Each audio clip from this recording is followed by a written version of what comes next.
चीचू कौवा ने एक पिज्जा शॉप की शुरुआत की। आस पड़ोस में रहने वाले सभी पक्षी उसके पास आकर पिज्जा खरीद कर ले जाया करते। इस तरह उसका बिजनेस बहुत अच्छे से चल रहा था। एक दिन चीचू कौवा ने मन ही मन कहा, मेरा पिज्जा का व्यापार तो बहुत अच्छे से चल रहा है, अगर मैं पिज्जा के दाम बढ़ा दूं तो और फायदा होगा। ये सोचकर चीचू कौवा ने पिज्जा के दाम बढ़ा दिए। यूं एक दिन टोनी गौरैया अपनी सहेलियां छोटू तोता, लूसी कबूतर और मही चील के साथ उस पिज्जा शॉप में आई। यहाँ की पिज्जा बहुत ही स्वादिष्ट होती है, सुपर टेस्ट होता है, यूं वो सभी को बता रही थी। दूसरी ओर चीचू ने कहा, पिज्जा के ऑर्डर्स ले लीजिए। इस पर दूसरे कौवे ने कहा, रेट्स बहुत बढ़ गए हैं, आप एक बार देखकर ऑर्डर कर दीजिए। ये कहने पर सभी ने मेन्यू में उसके दाम देखे। दाम बहुत ज्यादा बढ़ चुके थे। अरे ये क्या, इतने दाम बढ़ा दिए आपने पिज्जा के? इस पर चीचू कौवा को बहुत गुस्सा आया। हर जगह तो यही रेट्स है, शहर में इसी दाम में बिकते हैं।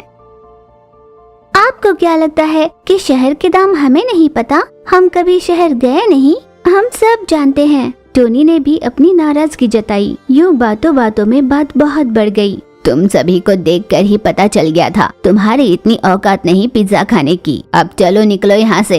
टोनी को बहुत गुस्सा आया।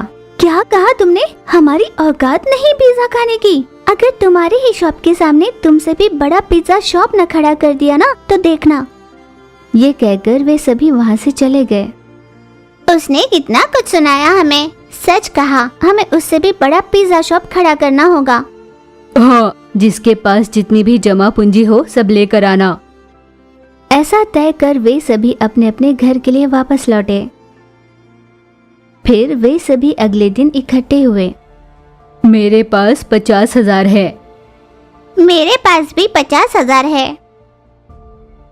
मेरे भी 50 मान लो। यूं उन तीनों ने बताया। मेरे पास 2 लाख रुपए हैं। पर टोनी ने संदेह जताया। अगर ऐसा है तो तुम ही सारा मेंटेनेंस संभाल लेना, हम भी तुम्हारी सहायता करते रहेंगे। ये कहकर उन सभी ने अपने पैसे जोड़ दिए। चंद घंटों में ही उन्होंने चीचू कौवा की बराबरी में अपनी पिज्जा की शॉप खड़ी की। आइए दोस्तों आइए, कम दाम में पिज्जा का स्वाद ले जाइए, यूं हर किसी को वो आवाज देकर बताने लगी। वहाँ से गुजर रहे सभी पक्षी चीचू कौवा के पास ना जाकर टोनी के पास ही आ रहे थे। अरे वाह, ये तो बहुत स्वादिष्ट है और वो भी कम दाम में। यूं पिज्जा की तारीफ कर सभी खाने लगे। पर ये सब देख रही चीचू कौवा, इन सभी ने तो मेरी बैंड बजा दी है, ये सोचकर वो अपना सर पकड़कर बैठी थी। इतने में उसका पति वहाँ पर आया। अरे ओ भगवान, फायदे के लालच में तुमने दाम बढ़ा दिए, ग्राहकों के साथ बदतमीजी से पेश आई। अब देखो उनका कैसे चल रहा है बिजनेस, अब अपना काम राम भरोसे। मुझे डांटने से पहले उनका काम कैसे बंद किया जाए ये सोचो। पति सोचने लगा। बहुत हो गया आपका सोचना, मैंने ही कुछ सोचा है। आने वाले 4 दिनों तक अपनी दुकान बंद रखेंगे, उसके बाद क्या करना है मैं आपको बताती हूँ। चीचू के कहने पर उसके पति ने हामी भरी और 4 दिनों तक दुकान को बंद रखा। उनकी दुकान को यूं बंद देखकर डर कर भाग गए। 4 दिनों के बीतने के बाद पति पत्नी टोनी के दुकान पर पहुँचे। हमें चिकन पिज्जा ला कर दो। यूं ऑर्डर देने पर टोनी ने हामी भरी और वो अंदर पिज्जा लाने गई। टोनी ने 2 चिकन पिज्जा बनाकर उन्हें दे दिए। उन दोनों ने पिज्जा खाते हुए अपने साथ लाए हुए झिंगुर उन पिज्जा पे रख दिया। छी छी, सभी कह रहे थे कि आपके यहाँ बहुत स्वादिष्ट पिज्जा होता है, इस तरह झिंगुर और कीड़े डालकर बनाते हो पिज्जा। यूं तमाशा कर उन्हें दिया हुआ पिज्जा फेंक देती है। आखिर आप इतना क्यों चिल्ला रही है? हमारी दुकान की सारी पिज्जाओं को क्यों फेंक रहे हो? आप पहले वजह बताए, इसके बाद आप चाहे जो भी करना चाहो हम आपको नहीं रोकेंगे। क्या आप इस तरह पिज्जा झिंगुर और कीड़े डालकर देते हो? सिर्फ मेरे पिज्जा में ही नहीं, मेरे पति के पिज्जा में भी आया है। ये कहकर पिज्जा दिखाने लगी। वो सोच में पड़ गई कि आखिर झिंगुर कहाँ से आए होंगे।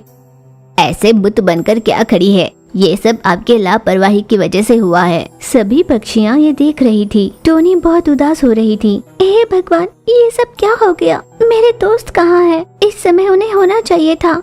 ये सोचकर वो बहुत दुखी हो रही थी। इतने में मही, लूसी और छोटू तोता वहाँ पर आए।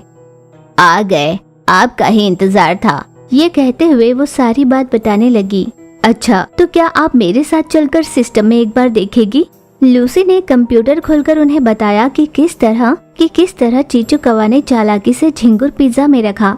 ये सब सीसीटीवी में रिकॉर्ड हुआ था। चीचू कौवा की बोलती बंद हो गई थी। शर्म से उसका सर झुक गया। हमारी मानहानि के नुकसान पर तुम्हें मैं अंदर करवा सकती हूँ। मही के ये कहने पर चीचू कौवा का पति घबरा गया। ऐसा मत कीजिए, हमें छोड़ दो, हम आइंदा ऐसा नहीं करेंगे। इस तरह वो विनती करने लगा, पर चीचू कौवा बिना कुछ कहे चुपचाप खड़ी थी। पर तुम्हारी पत्नी तो कुछ नहीं कह रही। यूं उनकी धमकी सुनकर वे दोनों बिना कुछ कहे वहाँ से चले गए। पता है मैं कितना घबरा गई थी। मैं तो भूल ही गई थी कि हमने सीसी कैमरा लगाया है। मैं जानती थी यहाँ ऐसा कुछ हो सकता है, इसलिए पहले से ही मैंने बिना बताए सीसी कैमरा लगवा दिया। मही की इस सोच पर टोनी ने उसकी तारीफ की। हाँ, पर हम उसे माफ कर देते हैं, भूल जाते हैं जो हुआ। जब तक हम उस पर केस नहीं करेंगे वो सुधरने वाली नहीं। ये सोचकर उन सभी ने चीचू कौवा पर केस कर दिया। मानहानि के बदले में चीचू कौवा को पूरे 10 लाख रुपए देने पड़े। उस गांव में इतनी बदनामी होने के बाद चीचू कौवा और उसके पति गांव छोड़कर कहीं और चले गए। ज्यादा मुनाफे की आस न रखकर इन चारों दोस्तों ने अपने बिजनेस को आगे बढ़ाया। वो एक सुंदर सा गांव था। वहाँ पर टोनी नाम की गौरैया एक पेड़ पर अपना सुंदर सा घोंसला बनाकर अपने पति के साथ रहा करती थी। वो अपने पति के साथ खुशहाल जीवन बिता रही थी। एक दिन उनकी सहेली मही चील उन दोनों से मिलने आई। चील ने टोनी से पूछा, टोनी कैसी हो तुम? बड़े दिनों बाद मिल रही हूँ तुमसे। हाँ, मैं बिल्कुल ठीक हूँ। तुम कैसी हो और घर पर सब ठीक है ना? तुम्हारे पति और बच्चे? चील ने उससे कहा। हाँ, घर पर सब कुशल मंगल है। और तुम बताओ, खुशखबरी कब सुनाओगी? इस पर टोनी शर्माते हुए बोली, हाँ, बहुत जल्द सुनाऊंगी। कुछ देर यूं ही बात करने के बाद मही वहाँ से चली गई। कुछ दिन यूं ही बीते। टोनी माँ बनने वाली थी, इसीलिए उसका पति उसका बहुत ध्यान रखने लगा। पर उन्हीं दिनों में किसी जरूरी काम से उसके पति को बाहर जाना पड़ा। वो अपनी सहेली मही चील के पास गया और, दोस्त, मुझे किसी काम से बाहर जाना पड़ रहा है, कुछ महीनों तक लौट कर नहीं आ पाऊंगा। वैसे तुम्हारे पति भी काम से बाहर गए हैं ना, तो क्यों न तुम टोनी के साथ रह लो, उसे भी अच्छा लगेगा। हाँ हाँ, क्यों नहीं, ऐसा ही करूँगी। चील के ये कहने पर गौरैया के पति ने राहत की सांस ली। उस दिन से चील टोनी गौरैया के साथ ही रहने लगी। कुछ महीने बीते। टोनी गौरैया ने कुछ अंडे दिए थे। उन अंडों को टोनी गौरैया जतन से रखा करती थी। पर टोनी मन ही मन सोचा करती, भले ही कितने ही अच्छे दोस्त क्यों ना हो, पर मुझे सावधानी बरतनी होगी, कहीं मेरे बच्चों के अंडे से निकलने के बाद ये उन्हें ले कर न जाए। ये सोचकर टोनी गौरैया हर समय मही पर नजर रखा करती। यूं ही कुछ दिन बीते। एक दिन उनकी सहेली लूसी कबूतर उनके पास आई। वो बहुत घबराई हुई सी थी। दोस्त, चलो ना जल्दी मेरे साथ, छोटू को प्रसव वेदनाएं हो रही हैं। घबराई हुई टोनी ने कहा, दोस्त, मेरे बच्चों का ध्यान रखना, उनके बाहर निकलने का समय हो रहा है, मैं अभी लौटती हूँ। ये कहकर टोनी गौरैया लूसी के साथ वहाँ से चली गई। मही चील उन अंडों का बहुत ध्यान रख रही थी। अचानक चील ने ध्यान से देखा तो उस घोंसले में बहुत सारी चींटियां आ रही थी और वो चींटियां अंडों को नुकसान पहुंचा रही थी। उन्हें वहाँ से भगाने के लिए मही चील ने अपने पंख फड़फड़ाने शुरू किए। ठीक उसी समय टोनी के बच्चे अंडों से बाहर निकले। अरे अरे, कितनी सारी चिंटियां हैं, कुछ देर तुम्हें यहाँ से कहीं और ले चलती हूँ। उनका भला चाहकर मही चील उन दोनों बच्चों को अपने घोंसले ले गई। वो जब एक एक कर दोनों बच्चों को ले जा रही थी, तब चीचू कौवा ने उसे देखा। हे भगवान, टोनी के घर पर रहते हुए भी ये मही उसी के बच्चों को क्रूरता से ले जा रही है। आखिर कोई इतना दुष्ट कैसे हो सकता है? अपने ही दोस्त के बच्चों को ले जाकर भला उन्हें मारकर कैसे खा सकता है? यूं मन ही मन सोच रही थी चीचू कौवा। उससे रहा नहीं गया और वो टोनी को ढूंढने बाहर निकली। दोस्त, तुम गई कहाँ थी? टोनी खुश होते हुए बोली, छोटू को प्रसव वेदनाएं हो रही थी, अब वो बहुत खुश है, सब कुछ अच्छे से निपट गया। उसकी खुशी की परवाह करते हुए तुम अपने खुद के बच्चों को ही भूल गई। तुम्हारे बच्चों को तुम्हारे घर पर रहने वाली चील ही उठा कर ले गई। ये बात जानते ही टोनी रो पड़ी। हे भगवान, ये मुझसे कैसी गलती हो गई, मैंने खुद अपने हाथों से अपने बच्चों को मौत के मुंह ढकेल दिया। हे भगवान। यूं रोते हुए तुरंत टोनी अपने घोंसले पर पहुंची तो देखा वहां पर बाकी अंडे और बच्चे नहीं थे, सिर्फ एक अंडा बचा था। कुछ ही समय में उस अंडे से बच्चा बाहर निकला। टोनी ने रोते हुए उसे अपने सीने से लगाया और अपने पंखों में छुपा कर रखा। तभी वहां पर मही चील भी वापस लौटी। दुष्ट कही कि तुम मेरे ही बच्चे को खा गई। तुम्हें यहाँ रखना मेरी गलती थी, तुम्हें मर जाना चाहिए। यूं मन मानी उसे कहे जा रही थी। मही ने रोते हुए उससे कहा, दोस्त, ये तुम क्या कहे जा रही हो? मैं भला तुम्हारे बच्चों को क्यों मारूंगी? तो फिर क्या किया है मेरे बच्चों के साथ, सच बताओ।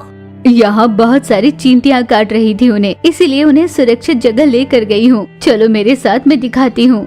ये कहकर तुरंत उसे अपने साथ उन बच्चों के पास ले गई। अपने बच्चों को सुरक्षित देखकर टोनी का मन भर आया। उसने अपने बच्चों को सीने से लगाया और रोने लगी। दोस्त, मुझे माफ कर दो, मुझसे बहुत बड़ी गलती हो गई। मुझे चीचू कौवा ने कहा था कि उसने तुम्हें बच्चों को ले जाते हुए देखा। ये कहकर वो पछता रही थी। किसी के बातों में आकर मुझ पर शक करना मुझे अच्छा नहीं लगा। तुम्हारे बच्चे मेरे बच्चों के समान ही होंगे ना, भला मैं उन्हें मार कर क्यों खाऊंगी?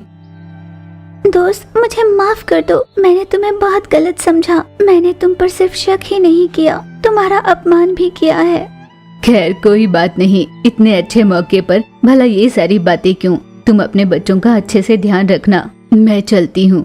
ये कहकर मही चील वहाँ से चली गई। ये मैंने क्या कर दिया? जाने अनजाने मही चील का दिल दुखाया। मैंने चीचू की बातों पर भरोसा कर इस पर शक किया। किसी और की बातों पर भरोसा कर हमें निर्णय नहीं लेना चाहिए। मैंने उससे कितनी कटु बातें कही, मैं चाह कर भी उन्हें वापस नहीं ले सकती। ये सोचकर टोनी दुखी होने लगी। यूं ही कुछ दिन बीते। बीती बातों को भूलकर मही टोनी से मिलने आई। तभी चीचू भी वहाँ पर आई और उसने कहा, मुझसे उस दिन बहुत बड़ी गलतफहमी हो गई थी। यही बात मैंने टोनी से कही और उसने तुम्हारा अपमान किया। मुझे माफ कर दो। मैं उस बात को बहुत पहले भूल चुकी हूँ। तुम दोनों अब भी उसे ही याद कर रहे हो। रात गई बात गई, भूल जाओ अब। उसकी बातें सुन चीचू कौवा बहुत खुश हुई।